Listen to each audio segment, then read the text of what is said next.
Welcome to Redline. Come on in. This property wouldn't be here if it wasn't about community. And we think that we've got something very special in terms of what we've defined here in Venice Beach. And our goal, our dream is to grow that across the country. Venice was, at one point, it was originated and developed by a guy named Abbott Kinney.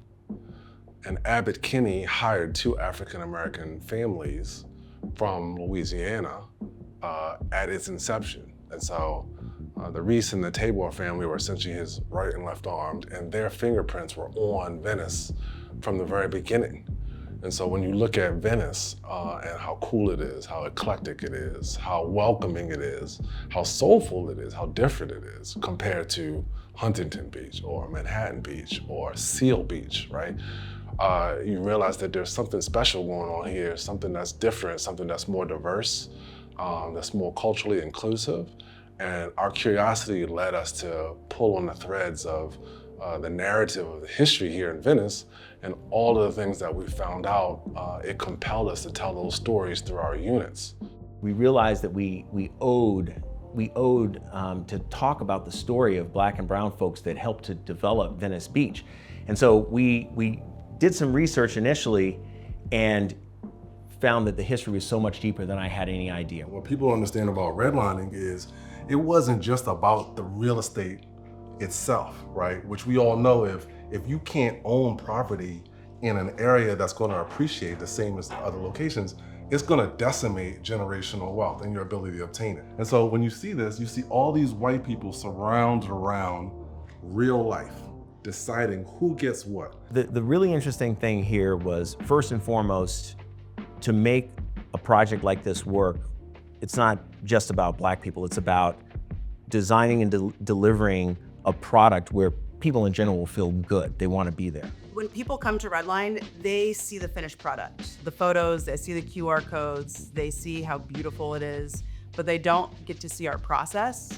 And I think our process is what really speaks for itself. It's what makes this place feel the way that it does. It feels like family when people come into the door.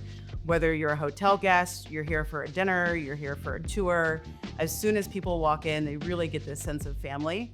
And that's what we're doing here today. What's so important about sitting down with our investors and cooking this beautiful meal is for them to know how much intention, how much love really goes into this process. It's just an extension of who Sophia is. It's who we are. We love to cook. We love to entertain and to eat good food. This is just one way that we do that. I'm happy to lead the conversation. I can do that because I didn't cook any of the food. We're just trying to figure out a way to almost digitize and replicate what it is here and why you should be excited about this coming to a location kind of near you. And I love the idea of replicating this in different cities around the country. I see it not stopping here. I see it starting here. I'm really excited about what you guys are doing. And then from the element of entrepreneurship, I get excited about anybody's business ideas and how they could start with a seed and then, grow it. We think that when we go into these places, we're gonna realize that they have stories like the one in Venice that have never been told or have been mistold or undertold. And so to be able to take assets like this and take our culture and our history and wrap it in a hospitality experience, the opportunity is just massive. Well, I have to invite Kamal's mom to say a few words. Those of us that invested with that and had a good return on that investment. So that is another one of the reasons that I am really interested in Redline, and I see it coming to fruition, is that all of this team that work with Kamal now show that the same kind of focus and dedication and hard work and courageous spirit. And I think that there are a lot of people like me and like all of you around the country that will invest and be interested in this idea. And it's an opportunity now to create generational wealth And it's pretty special. This is the only Black-owned hotel in all of Venice, and they're calling it Redline. So it's this opportunity to take back the word, and take back, what it means, but also educate people. The community that gets built around a crowdfund raise is way more valuable than the capital itself. You can't put a dollar figure on what that kind of buy-in, what that kind of support really, really means to us.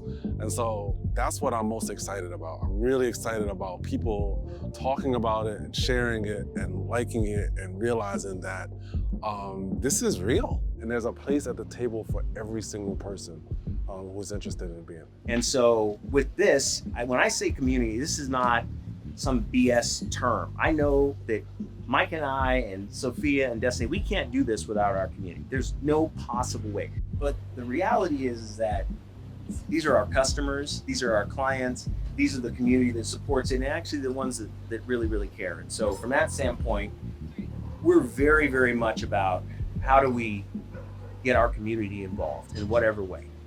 So I really appreciate you guys coming in a big way. Thank you for trying our food. Thank you guys for